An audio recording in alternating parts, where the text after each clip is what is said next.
there is Kirk and Spock, but we love Data and Geordi. And for 7 epic seasons of television programming and 4 motion pictures, these remarkable actors brought these characters to life. And we're thrilled to have them here today to reminisce about their journey on Next Gen. Please welcome to the stage Brent Spiner and LeVar Burton, everybody.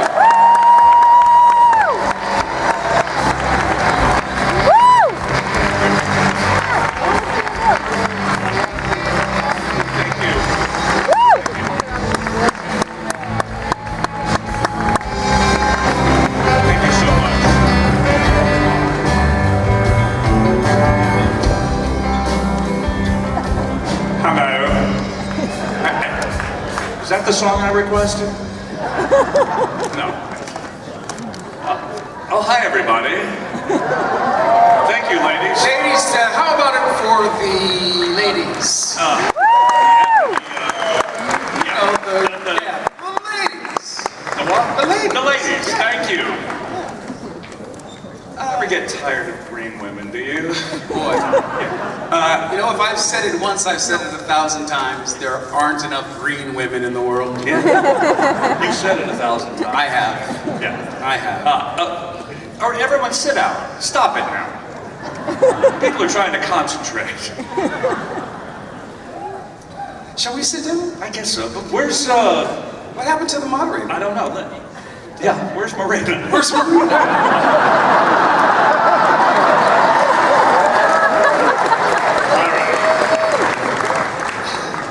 I guess we can do without it. Yeah. Can everyone see us? You know, from the very back, you look like a raisin on a couch. But I'm a damn good-looking raisin. You know? Hello over there. Can you see us over there? Yeah. You want to do some quick photo ops real quick? Sure. Just kind of like this. Look, this is the...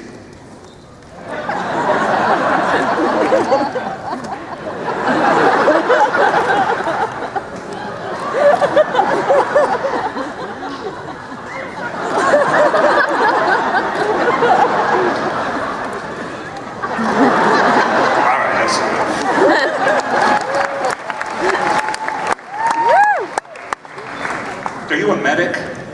Just in case? Yeah, we may need you. Well, hello everyone! 30 years. 30 years ago. You know what's so amazing about that? Tell me. I haven't changed a day. This is true. I mean, if I have to say so myself, and clearly I do. You do. You look so much younger than I expected for you to look 30 years ago. And I mean that. No, thank you. Same here. Thank you. And I've had no work done. This is true. Yeah. But when I do, you know, what's his name? Brian Fuller. Yes. You know who Brian Fuller is? Yeah. Yeah. Wonderful, talented man. Fantastic writer. Really brilliant. Director. Director? He directs too? Yeah. Brian Fuller does? Doesn't it? Well, I know he writes. He wrote American Gods. Yeah. And, thank you. And, but he created the new Star Trek series. Discovery. Discovery. Yes. He discovered the new Star Trek series. Discovery. It's kind of redundant, isn't it? Yeah. He, anyway, he spoke to me at one point about the possibility of doing Data again. And I said, well, Brian, you know, look at me. I can't do that. I said, that was 30 years ago. I can't possibly be believable. He said he already knew some people who could digitally make me look exactly like I looked in the 80s. I thought, what? Can they do that in my real life? Yeah. Now, when they can do that, that's going to be amazing. Digitally make me look young in my own life. I love that idea. I do too. Yeah. I prefer you younger. Well, thank you. So do I. I'm not surprised. No. You know, how many people do you think are in this room right now? I don't know. It's quite a few. Let's count I'm off. going Let's to start. start over here. Yeah,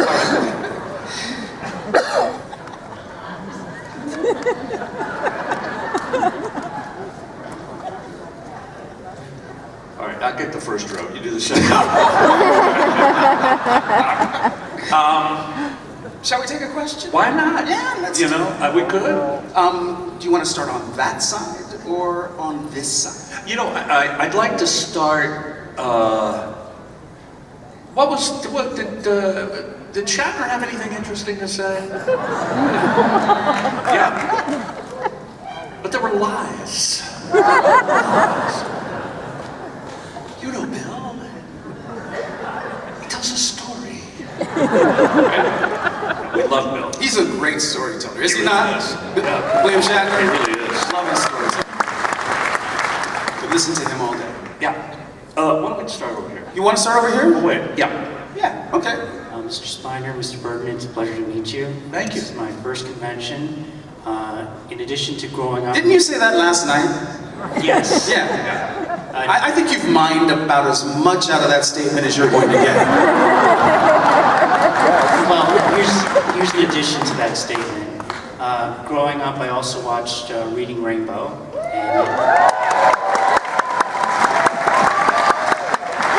And that show opened me up to a whole world of books, and I still continue to read books vociferously. What are you reading? What are you reading now? Well, I'll tell you what I'm not reading right now, and that is The Art of the Deal. Okay. Right now I'm reading... Guess who else never read that book? Right now I'm reading a biography of John McCain. He had done it back in 2000 when he was first running for president. And my question to you, Mr. Burton, is regarding TV miniseries Roots. I was wondering if you could talk about your experience to be a part of such a historic story that is Roots. Roots was my first job in the industry. In fact, Roots was my first professional audition. I was a 19-year-old theater major at the University of Southern California in Los Angeles. Trojans? Right on. Right on. I mean the school. I was waiting for that. My very first day as a professional actor, Cicely Tyson played my mother, Dr. Maya Angelou played my grandmother. I felt like I had died and gone to actor heaven.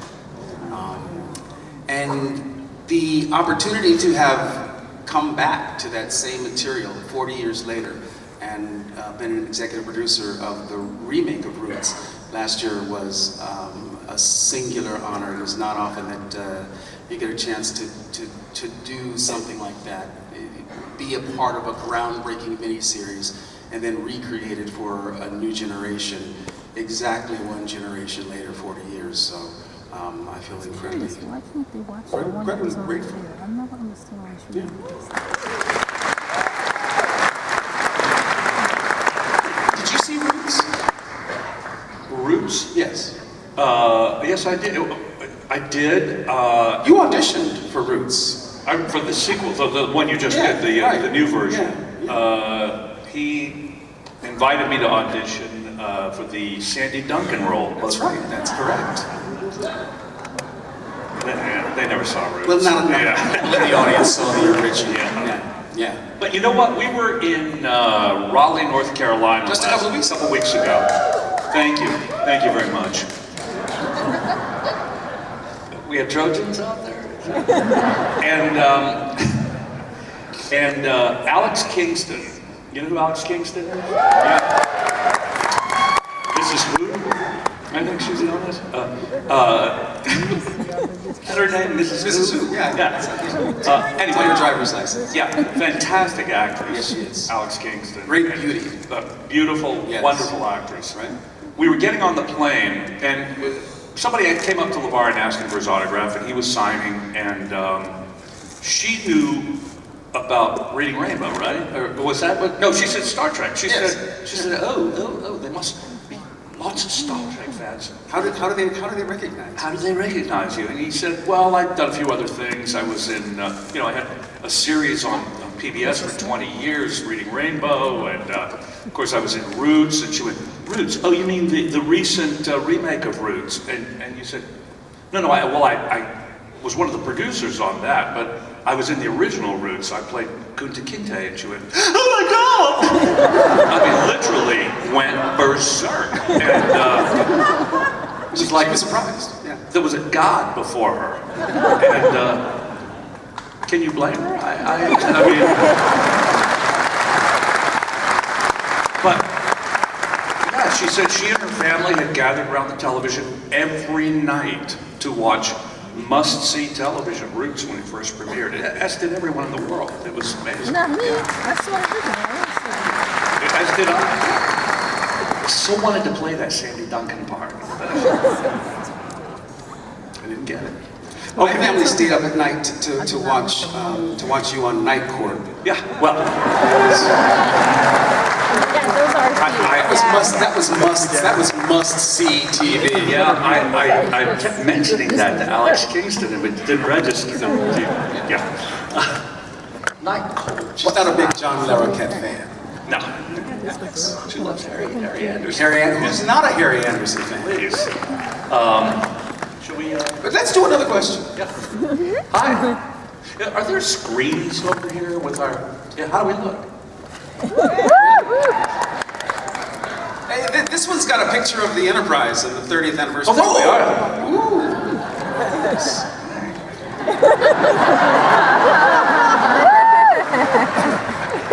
I'm salt. He's pepper. He's salt. I'm pepper. Yeah, okay.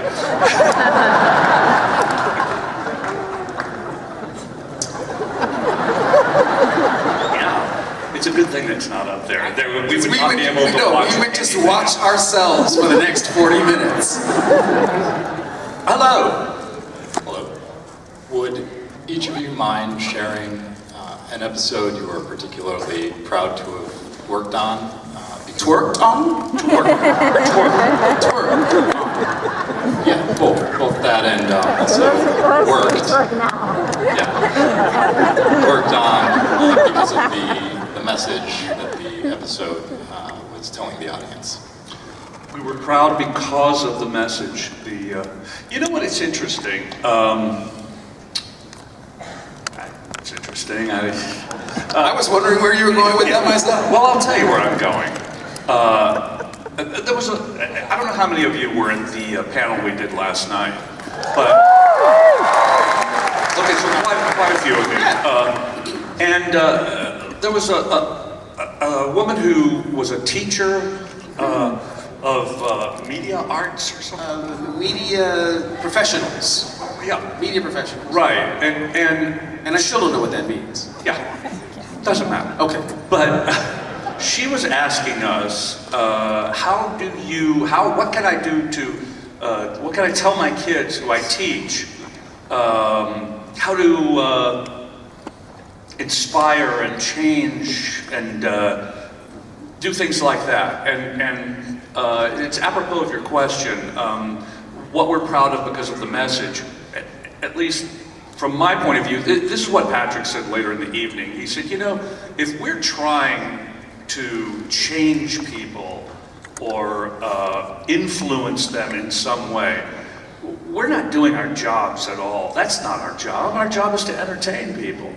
And if that happens as a result, if someone learns something or is moved by something, more the better. But in fact, we're there trying to entertain you. And so if we start thinking about messages and that's not for us. That's for, the writers maybe, but not for us. Yeah. I think I can always get applause when I quote Patrick. Yes. That's surefire applause. Watch this. Patrick Stewart.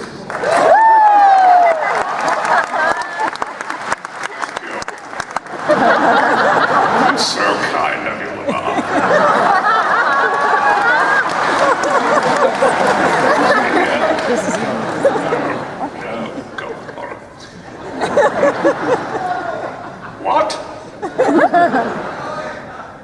get security. Throw that man out of here. No. Bit of wisdom of mine, or of Patrick's. No, I thought you handled the question brilliantly. Thank you. Very cool. Over here. Hello. My question is for LeVar. And Mr. Burton, I mean, you could describe your comrade, Jonathan Frakes, as a very talented actor-director with a deep understanding of Star Trek. That's actually how we would describe your resume too. So I guess I'm curious, how come his name is attached to Star Trek Discovery as a director, and how come your name isn't yet?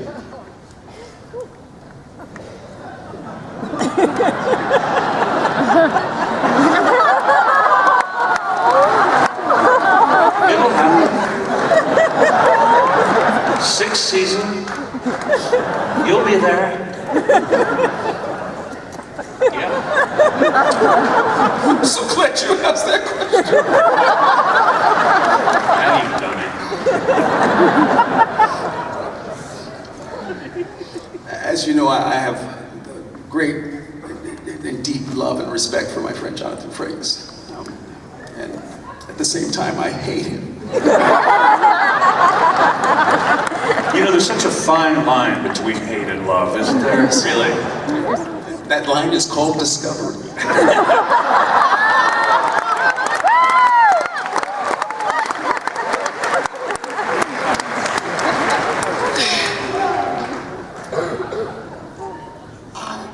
This question here, your statement is for LeVar. I don't know if you remember, but I took a photo up with you. I will never forget the time that we spent together yesterday taking a photo. Thank you for being so down to earth and cool, and you are as cool as cucumber soup.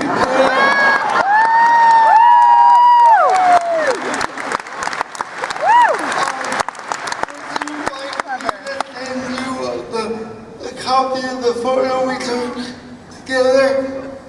You bring you bring the photo by the table this afternoon, and I will sign it for you. Yes, sir. Okay. Thank you, sir. What is your name? Victor? Victor. Yes. Victor. Victor, I'm as cool as him, aren't I? Yes. Yeah. Yeah. Thank you.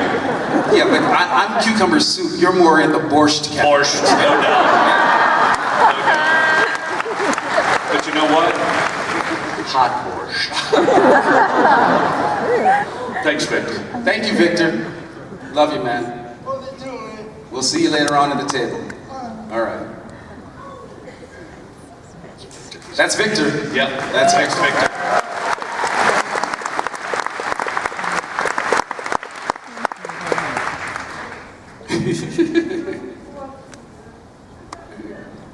He is a cool. Yeah, he is. it He is a Yeah. cool guy.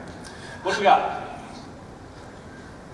Yeah, I just have a simple question. It's both Data and Jordy had to deal with certain like makeups and props that you had to do, like Data with all the the golden skin and the perfectly coiffed hair, Jordy with the visor. I was just wondering, like, did you have any difficulties like handling with those things? Did you have any like mess ups or just struggles in handling them? Well, he couldn't put because his fingers were painted gold, he couldn't touch his eyes. Couldn't touch anything. You couldn't touch anything. I couldn't touch my face. If my face itched, I couldn't scratch it. I had to do this.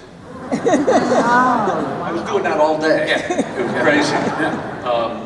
But you could always tell if I'd gotten really close to somebody. Because they had fingerprints all over them. Very easy to tell when Brent had gone to the bathroom. It's really true. Because it was on my uniform. Yes. Right? No, That's what, not because you dribbled in it. No. Yeah.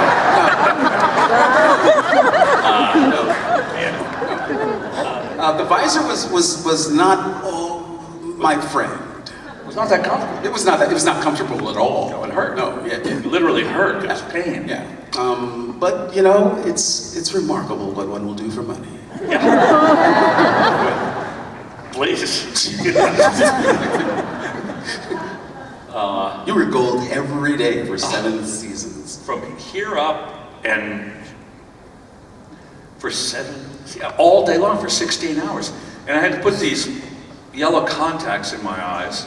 And that was the first thing in the morning. Put the yellow contacts on. Then I'd go to Michael Westmore and he'd make me up. And I had to stay. I couldn't take the contacts out all day long because even if they hurt, I couldn't touch my eyes until I'd washed my hands. And so, it was murder.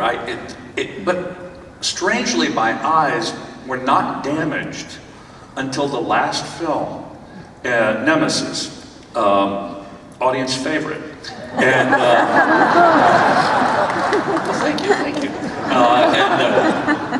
I liked it. All right, thank you.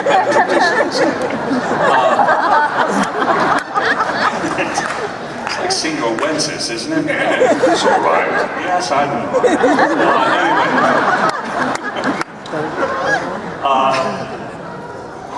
But on the last film, towards the end of the movie, I was really having trouble seeing. At night, when they take them out, I couldn't see. I could see, but everything was really weird. So when the film finished, I went to an ophthalmologist to have my eyes examined, and he said, okay, your corneas have changed shape because of the lack of oxygen. And I thought, I have got a big lawsuit. I am going to be a very wealthy man. Brent Spiner and Paramount Pictures presents. And then he said, but they'll go back to normal in about a week or so. And they did, and disappointingly, my eyes are fine now.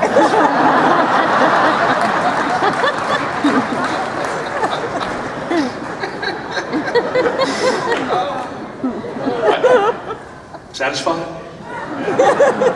Bless you. Hey! Hello, Brett. How are you? I want to just say happy 30th anniversary, you guys. I've been a big fan of you guys since I was 4 years old. 4 years old. You haven't changed a day. Thank you. All right, let's get to that question ahead. For both of you, both LeVar and Brett. I'll start with LeVar. The last part, seeing the booby trap. How hard do you let go of image of Layla Braun? Layla Braun. The image of Braun. The image. Dr. Leah Brahms. Yeah, Layla Braun. Yes. How hard to let her go in the holographic image? To let her holographic image go. Oh, how hard was it to let her go? Yeah. Oh, very. Yeah, very. It was hard for me, and I wasn't even in that episode. Susan Gibney is a wonderful, wonderful actor. You know, I ran into her. Well, I didn't run into her, but I was in, I think I was in Albany or Buffalo. Where's the Erie Canal? Buffalo. That's where the Kodak building is? Rochester, New York. Oh, Rochester. That's where I was. Rochester. The Erie Canal's there, too. I'll have you know. And but somebody came up to my table and they said, Susan Gibney teaches acting here in Rochester, and was their teacher. Wow. Yeah. I wanted to see her. I would love to see her. Yeah, but she didn't come. She wasn't interested any longer. Clearly. Her holographic image had gone. It was just Is that in any way a satisfactory answer? Yes. Thank you guys for your time. Yeah. Did you have a question for Brent? Oh, how to let go of How hard was it to let go of Lal? the offspring? I still have not let her go. Lal was, you know, Lal, you remember Lal, right? Yeah. Wonderful actress named Hallie Todd played Lal. She was really terrific. Great in that episode. Of course, Jonathan, that was his first directorial effort. He did a great job on that. But did you know, bit of trivia, some of you I'm sure know, that Hallie Todd's mother in real life was On the Dick Van Dyke Show, she was Millie Helper, the next door neighbor. I did not know that. That's true. And Gilbert. Yeah. Wonderful comedian. Yes. That's Hallie's mom. Yeah. There you have it. Thank you, guys. Thank you, mate. God bless. Okay, well, what do you think? Well, I'm just wondering,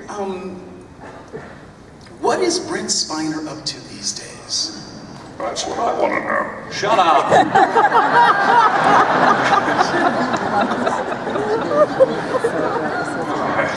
You don't have to talk to me like that. All right. This guy, I tell you. I think I'm going to go out on the road with this.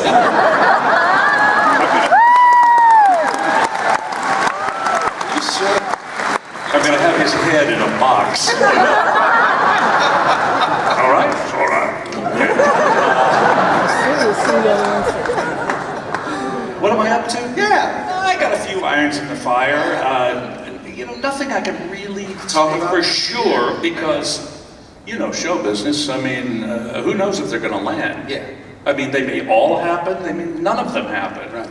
Are you looking forward to the cruise? I am. Yeah. I am.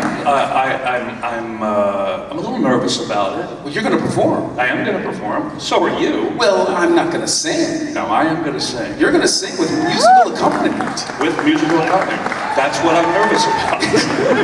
No, these guys, but we'll see. Hopefully I'll be ready. I'll be rehearsed. I'll be ready to perform. You're going to be fantastic. You promise? That's what I'm hoping. If it's good, if it lands, if it comes off, because I have to do this show of mine 4 times in 2 weeks on this boat. How long is the show? Well, it depends. I mean, I think they want an hour and 10 minutes. The last time I did it in Portland, Oregon a few years ago, and it went 2 hours. But that's only because I hadn't timed it with applause.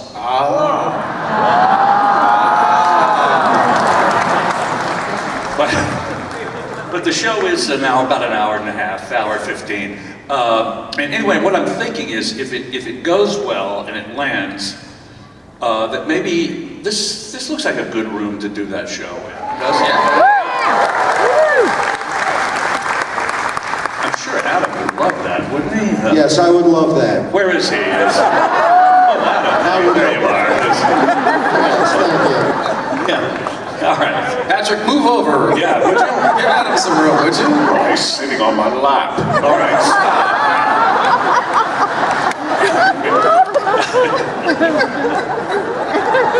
And LeVar. Yes. What are you up to now, may I ask? Well, I mean, I'm the moderator right now for yes. a second.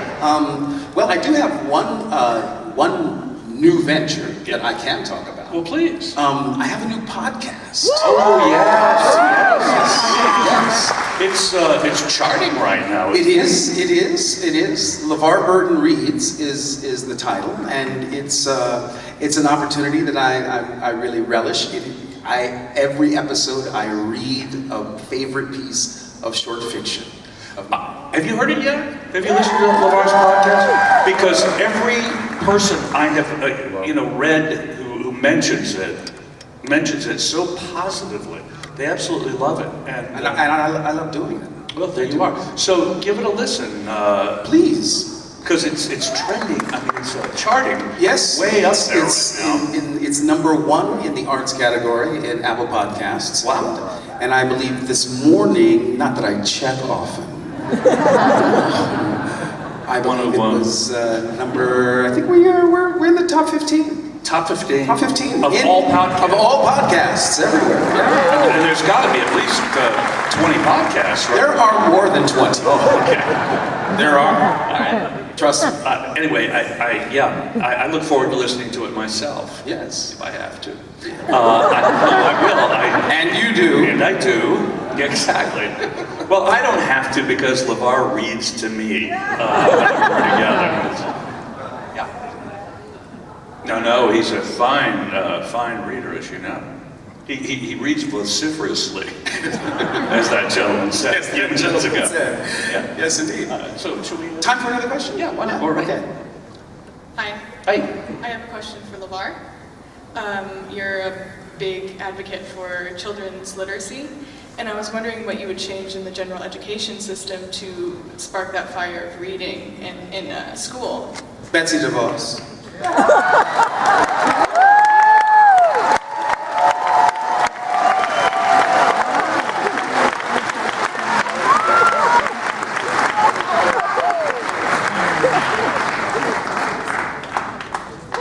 That about says it. If you want to make sweeping change. Hi. Hi, good day, guys. Good night. Good night. I'd just like to say, first of all, publicly, it's my first convention, and for all the stars that I've met, and for all the people, because I'm here by myself, you've just been so warm and welcoming. I feel really privileged to be here, so thank you. I have a two-part question. The first one is, if you could go back in time, my favourite actor from the Hollywood era early was Gregory Peck. I really admired him, thought he was fantastic. If you could be an actor back in the golden ages of Hollywood, who would you like to have been, or what role would you like to have played? And I have a second part to the question, but perhaps I'll give you time to answer that first. Yeah. Do you want to go first? Sammy Davis Jr. Sammy. Yeah. Yeah. He can do it. He can do everything. He really could. Sing, dance, act, play the drums. Oh, he can do anything. He can do Impressions. anything. Impressions. He was a quick draw artist. He was good with a gun. Yeah. Oh, Sammy was like a god. altogether. Yeah. The most consummate entertainer ever. And secondly... Wait, I didn't answer. Were you not interested? All right. I was going to say Betsy, no. I'll tell you what, I've been thinking about that lately, about who my favorites were, because I'm a huge fan. I don't know if you don't know what that's like, but I'm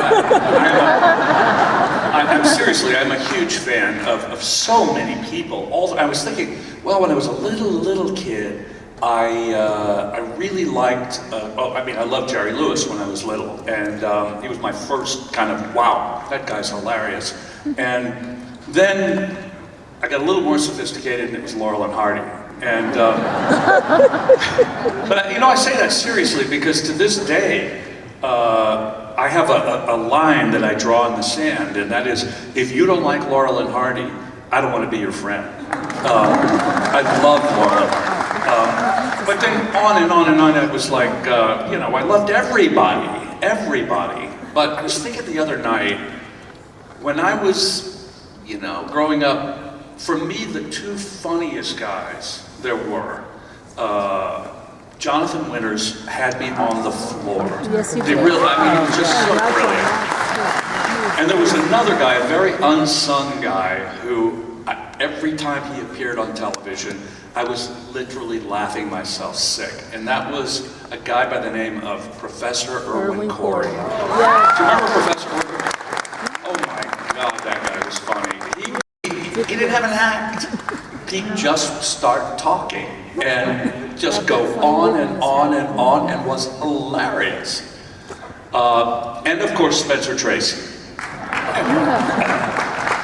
Remember the time we were on a plane with Sid Caesar? Were we? Was that not you? Was I?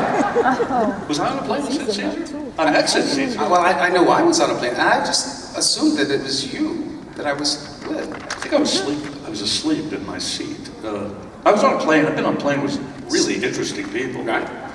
Never Sid Caesar. No. Okay. I love Sid Caesar. As he loves you. Well, did. And the second part. The second part is, you're both wonderful actors, and I'm sure you have done different accents. I'd like you to give us a quick impression of a good Australian accent, which I don't think anyone could do, not even Meryl Streep. I could do it in two words. Gregory Peak. Didn't you say Gregory Peak? No, that's New Zealand, that's not Australia. Well, so what were you doing a New Zealand accent? Gregory Pig, that's what you said. I love Gregory Pig. I'll tell you what, I love Gregory Pig. I've always loved it. The white whale will come and get you in New Zealand, not in Australia. That was horrible. Shut up. Anyway. Thank you, darling. And thanks for coming. I love these people. People have been standing, this is my first convention. And they say it sort of like, hi, my name is so-and-so, and I'm an alcoholic. It's like a confession. It is. Yeah. Hey. Oh, yes. Hello, Mr. Spiner. I just wanted to tell you that Lieutenant Commander Data has always unequivocally been my favorite character in all of Star Trek because as a person who grew up with autism spectrum disorder, I've always gone through the same difficulties of understanding and relating to human behavior. And Data's efforts to always maintain that ambition helped me to understand how important that is. And I was always so moved by the way the Enterprise crew accepted, embraced, and helped bring Data up. Not despite his difficulties and shortcomings, but because of them. And especially the way Geordi LaForge was always there for Data when he needed him. So I just wanted you both to know that as much grief as you went through, especially you, Brent, playing such a stoic character when you're such an extroverted person, I wanted you to know that your suffering has made a very significant difference, not just in my life, but in the lives of thousands of people dealing with the exact same problems every day. Well, thank you so much. Thank you. I appreciate that. And you know what?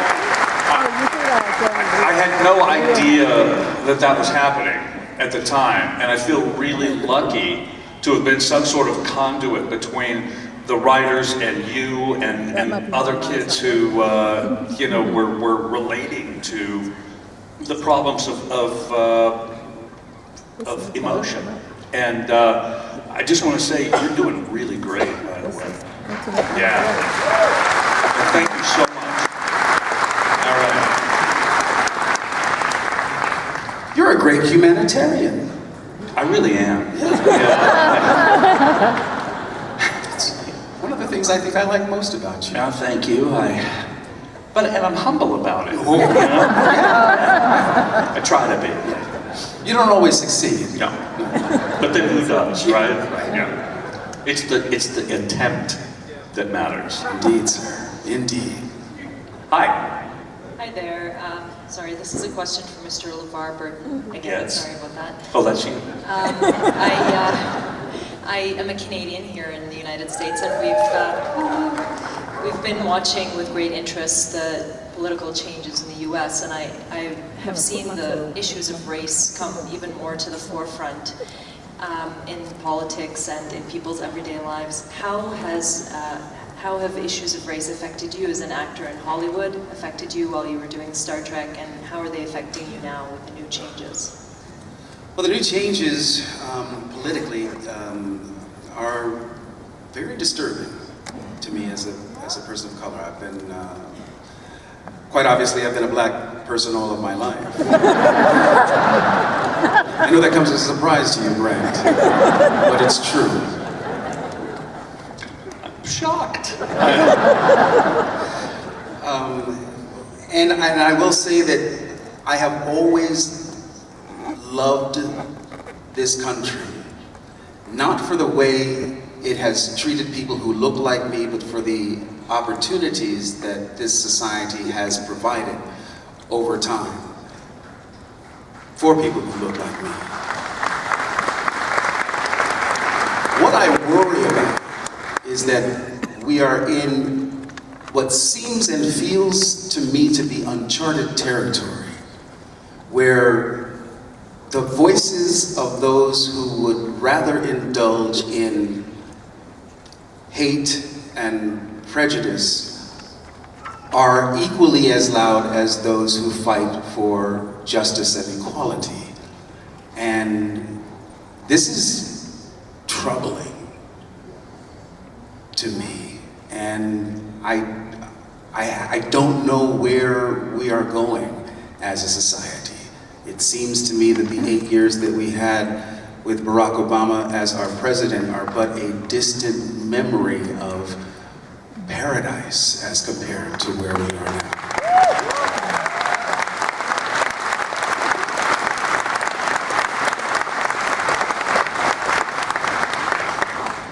I fear that that's as good as it will ever get in this country.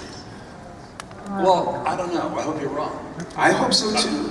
I mean, I think the potential for us to be the greatest country in the world is still within our grasp.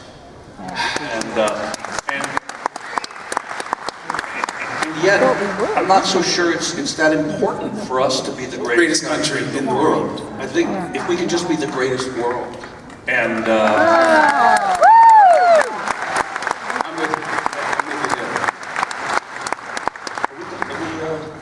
I think we have time for one final question. Yeah, make it a good one. Yeah, I know please. you will. Yeah. Okay, well, my question is for Mr. Spiner. Damn! I'm so sorry. Okay, Sorry, I was that's wondering if you could talk a little bit about how Data was in Encounter at Farpoint. I noticed he had like almost a wry sense of humor, and I was wondering why you were doing him that way and how you tweaked him to how he was later in the series. Well, Encounter at Farpoint, which one was that? But no, I'll tell you what, I've only seen it once, so that was a long time ago. That was 30 years ago. But it wasn't so much me as it was the writers. I think the writers started to pay attention to who we were and what we were doing, and they started, expanding the role based on what they felt our capabilities were. And I was really lucky. They started giving me a lot of great stuff to play. And when we first started, there was a director, you knew him. He was like the director of the third episode we did. He was married to Veronica Cartwright, yeah. No, was it? No. Maybe, I don't know. I can't remember, but he said to me, you are going to be so miserable if this goes for 7 years because you have boxed yourself into a corner. All you can do is no emotion. You got nothing to play. And I thought, I don't know. I think there's going to be a lot of opportunity here. And indeed there was. And the writers just kept writing more and more and more great stuff to play. And I think that was true for everybody on the show, not just for Data, but they really expanded the role more than I did. Well, I can honestly say from the bird's eye point of view, I could not have had a better playmate and best friend on TV. I totally agree. Ladies and gentlemen, Mr. Brent Spiner.